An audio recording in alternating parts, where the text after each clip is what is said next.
एभली घटना मु गत 37 वर्षर चाकरी में केबे हेले देखि नथिली कि जड़े सरकारी कर्मचारी काम करुवा बेले आपण घोषारी आणवे नहीं गोटे गाड़ी भितर नहीं अपहरण कर चेष्टा करेंगे बाड़े छाती में गोईठा मारे एभली घटना मु केबे देखि नथिली। ए घटना अत्यंत निंदनीय एवं अत्यंत भयंकर। कारण जदि जड़े सरकारी कर्मचारी को एभली गोटे अवस्था फेस करने पड़े ताल जनसाधारण अवस्था कौन हम, जड़े साधारण दुकान अवस्था कौन हम, जड़े होटेल कर तार अवस्था कौन हम।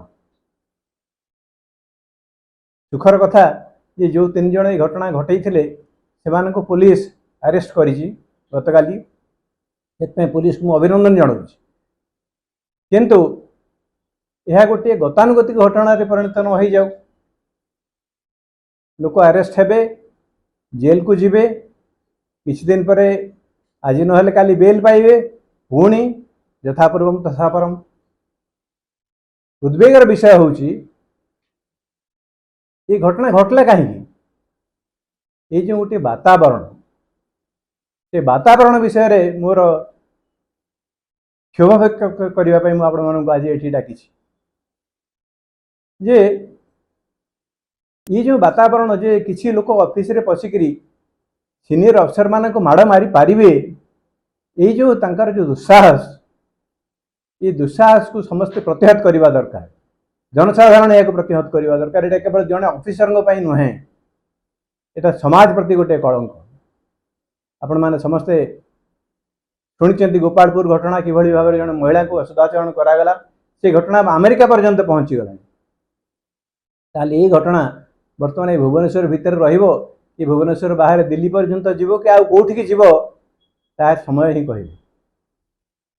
तेणु ये गोटे विपज्जनक घटना एवं ये घटना को मु तो आशा करी जे माननीय मुख्यमंत्री खूब कड़ा पदक्षेप नेबे जो मैंने प्रकार कार्य कर कि आगामी दिन मानक एभली घटना घटब ना। केवल भुवनेश्वर नुहे, ओडिशार कौन से अंचल एभली घटना घटवा कथा नुहे। जगन्नाथ प्रधान को नाम कहले निषेध कले बीजेपी कॉर्पोरेटर उपस्थित साधारण युवक घोषणा नहीं माड़ा। यही जो घटनाटी है आपन जो प्रश्नटी उठेले से दुईटी घटना मो मन को आसूची। प्रथमटी है जे जेते दूर जना जाउची जो लोक मैंने आक्रमण करथिले से माने बीजेपी रो कर्मी। केते दूर सत मु तो कहि परिबिनी, किंतु जहाँ घटनाक्रम जहाँ आम जानूचु से होचंती बीजेपी रो कर्मी। जदि ता सत होता है ताहले मोर बीजेपी दल को प्रश्न जे बीजेपी दलर या उपरे आभिमुख्य कौन, से माने एभली कर्मी को तांको दल रखिया चाहती ना से माने को प्रश्रय दियंती, कौन करिया पई से माने चाहउचंती सेटा बीजेपी दल प्रकाश करिया दरकार एवं एभली कार्यानुष्ठान ग्रहण करिया दरकार दल तरफ जेभली कि दल आ भविष्य में निंदित न हुए। एटा केवल सरकारी कार्यक्रम नुहे, एटा पुलिस काम केवल नुहे। जेहेतु सी लोक माने गोटे दल को रिप्रेजेंट करके आसथिले, तेणु यार दलर आभिमुख्य कौन से जनसाधारण आगे से स्पष्ट करदेवा उचित। यह है प्रथम प्रश्न। द्वितीय प्रश्न हूँ जो भद्र व्यक्ति को अपमान दि जाइए कही एमाने आसीथिले श्रीयुक्त जगन्नाथ प्रधान, सी जड़े प्रार्थी थिले गत निर्वाचन, हे तो आगामी दिन मानक प्रार्थी हेबे।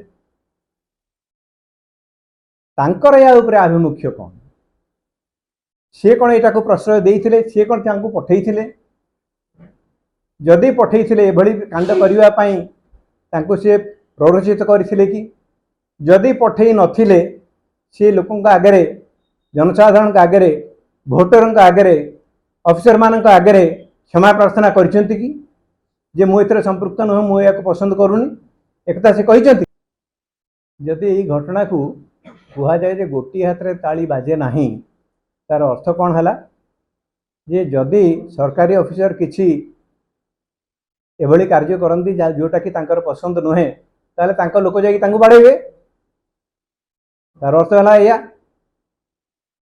तेणु जदि सरकारी व्यवस्थाटा परस्पर को बाड़ेवा घोषारिवा गोड़ेवा ये सब थोड़ी यही घटना को चली आसे ताले ये सरकार किभली भाव में शासन करुच्ची ताहा लोक मैंने देखिए प्रतिदिन लोक मानकर ये विषय में कौन धारणा हम ये विषय में समस्त सचेतन हवा दरकार एवं कौन सी विवृत्ति देवा पूर्वर जड़े रेस्पॉन्सिबल लोक भाविबा दरकार जे तार प्रभाव कौन एभली कौन सी कथा कहवा कथा नुहे जहाँ फल कि जो मैंने आक्रमण करछंती से भाविबे जे हाँ जहाँ आम कर ठीक अच्छे सर विगत गोटे